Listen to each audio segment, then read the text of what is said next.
Halo teman-teman semuanya, selamat siang, sore, dan pagi buat teman-teman yang mendengarkan recording hari ini. Kali ini kita akan kembali membahas data apa saja yang perlu kita perhatikan di dalam pasar forex selama 1 minggu ke depan. Obviously, minggu lalu kita baru saja mendapatkan data PCE, yaitu Personal Consumption Expenditure dari Amerika yang mencatatkan adanya nilai yang relatif stagnan atau relatif stabil dari nilai sebelumnya. Di sini kita melihat ya dari sisi yearly, PCE Price Index yearly dan juga Core PCE Price Index year on year menunjukkan adanya nilai yang stabil dari nilai sebelumnya. Namun dari sisi personal spending dan income di sini menunjukkan adanya peningkatan ya dari nilai sebelumnya. Hal ini dikarenakan di bulan Juli itu masuk identik dengan musim summer ya. Musim summer identik dengan hari libur dan biasanya orang di Amerika sana pada saat musim summer mereka melakukan spending ya, dan ini cukup wajar terjadi apabila data personal income dan spendingnya mengalami peningkatan. Namun yang dilihat The Fed untuk The Fed melakukan pemangkasan suku bunga itu ada di data PCE itu sendiri ya. Dan di sini data PCE-nya tidak mengalami perubahan dan sudah sesuai dengan target The Fed bahwa apabila data PCE sesuai dengan target Jerome Powell tidak harus 2%, namun sudah mendekati di 2%, maka Jerome Powell akan melakukan pemangkasan suku bunga setidaknya 2 kali untuk tahun 2024 ini ya. Dan juga di hari Jumat kemarin kita juga mendapatkan inflasi dari Eropa, core inflasi dari Eropa di sini mengalami penurunan dari nilai sebelumnya dan sesuai juga dengan speech-speech dari Bank Sentral Eropa yang mereka mengatakan bahwa sudah siap atau sudah saatnya mereka akan melakukan pemangkasan suku bunga di bulan September ini. Apakah data ini akan mencerminkan reaksi atau memberikan aksi bagi Bank Sentral Eropa untuk melakukan pemangkasan akan suku bunga? Oke, em, kurang lebih seperti itu ya untuk minggu kemarin. Jadi tidak terlalu banyak data ya, dan kita lihat saja untuk minggu ini data apa saja perlu yang akan kita perlu perhatikan. Langsung saja kita lihat di dalam kalender ekonomi di sini ya. Sebentar saya ganti dulu.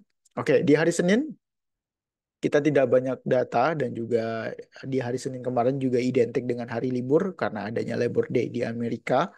Dan di hari Selasa kita mendapatkan inflasi rate dari Swiss franc di sini mengalami penurunan dan man-of-man juga mengalami peningkatan, dan GDP dari growth rate Swiss franc mengalami peningkatan juga ya. Namun kalau kita lihat secara keseluruhan di sini masih ada mix ya di antaranya ya.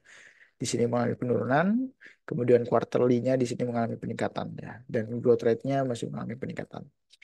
Dan apakah Swiss franc ke depannya justru akan melakukan penahan suku bunga?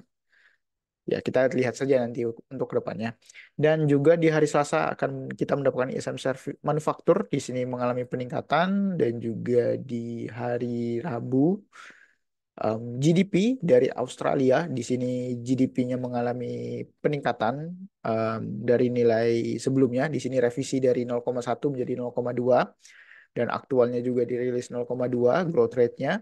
Dan kalau kita lihat dari yearly, di sini direvisi juga dari 0,1 menjadi 01,3, namun aktualnya di 1%. Apakah di bulan depan atau data di kuartal ketiga juga menunjukkan direvisi juga meningkat ya? Apabila benar terjadi, maka Australia mungkin akan menahan suku bunganya lebih lama lagi ya, yang itu sesuai dengan komentar Bullock pada saat uh, minutes dari Australia, yang mana beliau mengatakan bahwa tidak akan ragu apabila nilai inflasi di negara tersebut masih mengalami kenaikan ya. Jadi pernyataan Australia masih hawkish, kemudian PPI di sini masih mengalami peningkatan, dan juga baru saja kita mendapatkan BOC interest rate decision ya. Di sini BOC-nya memutuskan untuk memangkas suku bunga, namun dari press conference-nya saya belum baca ya, tapi nanti akan saya update. Dan di lain sisi kita mendapatkan job quits ya. Para pekerja yang melakukan resign di Amerika di sini mengalami peningkatan ya, dan ini akan memberikan dampak terhadap US dollar, yaitu nilai inflasi atau spending. Dia inflasi juga akan mengalami perlemahan. Dan juga di hari yang sama, nanti di hari Kamis, kita akan mendapatkan speech dari RBA, kemudian ADP Employment Change ya, dan ISM Services ya juga penting juga untuk kita perhatikan, dan ditutup hari Jumat itu kita akan mendapatkan non-farm payroll dari Amerika ya, dan ini akan menjadi penegas apakah sentimen bearish untuk US dollar itu masih tetap ada menuju September cut di tanggal 18 September ini ya. Oke, mungkin kurang lebih seperti itu. Pastikan saja di minggu ini akan banyak data dimulai dari hari Kamis seperti ADP Employment, ISM Services, dan juga di hari Jumat akan ada nilai non-farm payroll dari Amerika. Ya, kurang lebih seperti itu dari sisi data.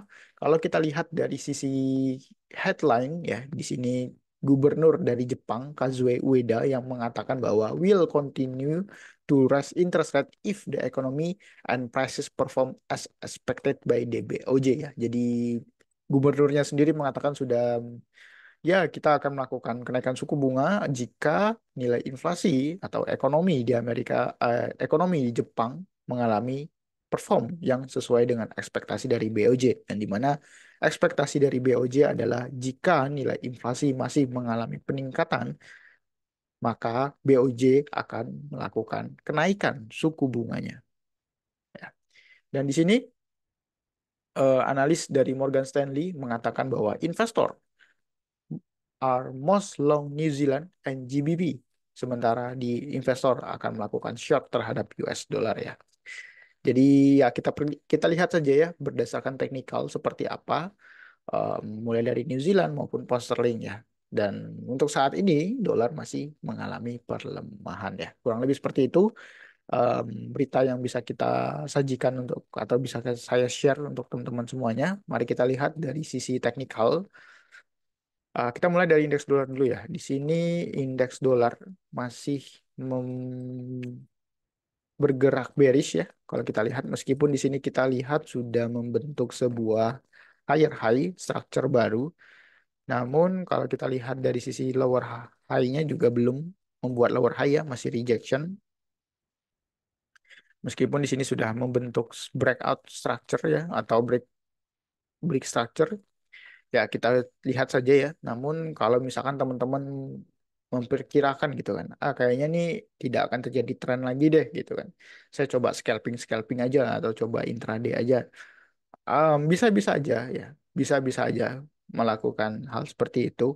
Tapi karena kita tahu bahwa fundamental view bahwa dolar masih akan terus mengalami pelemahan, ya, kita cari enter di mana retrace-retrace-nya itu ya. Kan kalau kita lihat dari segi teknikal di sini kan masih buat lower low, lower high, lower low, lower high gitu ya. Seharusnya dia kan membreakout lower low yang di sini gitu. Nah, untuk kita bisa tahu timingnya di mana ya, kita em, lihat structure ya. Kita lihat dari time frame H4 atau di H1. Di sini dia sudah membentuk lower low juga, namun masih belum membuat lower high. Kita tunggu dia buat lower high, kemudian dia lower low lagi. Dan data NFP akan menjadi penegas ya kepada kita bahwa mungkin saja dolar akan mengalami pelemahan. Tapi kalau misalkan inflasi atau data NFP mengalami peningkatan, ya mungkin pasar akan retrace dulu ya, atau mencari pullback yang cukup dalam gitu. Entah di atas sampai di sini, atau nanti sampai bulan September Oktober masih pullback, kemudian November dan Desember baru drop kembali gitu ya. Jadi ya kita lihat saja untuk kedepannya seperti apa ya. Nah, kalau kita lihat dari sisi emas ya, di sini XAU USD masih bergerak sideways kalau saya perhatikan dari sisi time frame daily.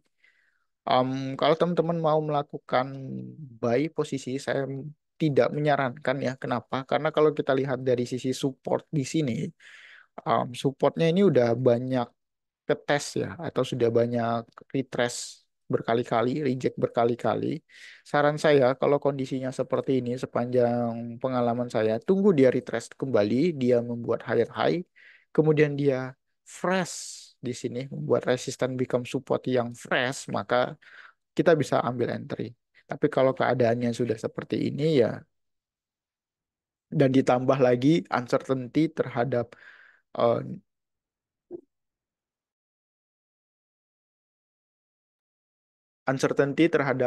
data non-farm payroll ya, mungkin kita bisa wait and see dulu ya. Kecuali kalau misalkan kita udah tahu nih dari data GDP atau ISM services, mulai mulai dari ISM services juga mengalami pelemahan, ADP melemah, kemudian em, jobs-jobnya juga melemah, ya mungkin kita bisa cari enter buy di sini. Tapi karena kita tahu di hari Kamis ini akan ada ISM services, ADB employment, ya mungkin kita wait and see dulu ya terhadap XAU USD ini.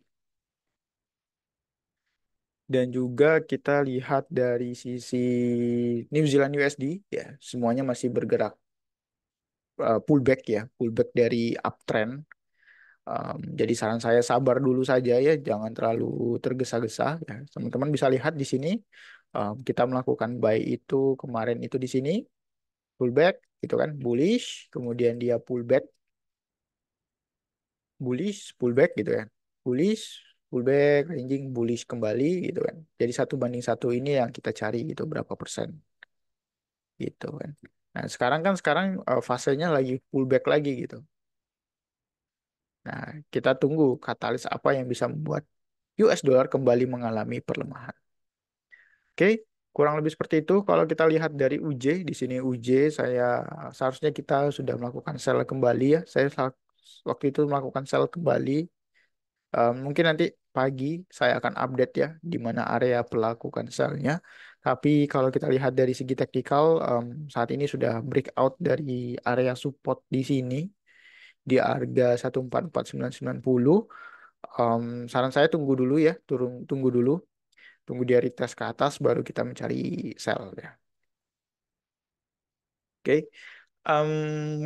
Ya, kurang lebih seperti itu ya. Kalau kita rotasi aset dari XAU USD, Aussie USD, New Zealand USD, Euro USD, semuanya masih pullback. Jadi sabar-sabar aja ya. Kalau dalam kondisi seperti ini, dan kita juga masih belum tahu secara fundamental view apakah di bulan September ini juga masih apakah sentimen red cut terhadap US dollar itu masih masih dibicarakan atau masih masih menjadi angin segar untuk memberikan perlemahan terhadap US dollar ya. Jadi sabar-sabar dulu aja ya.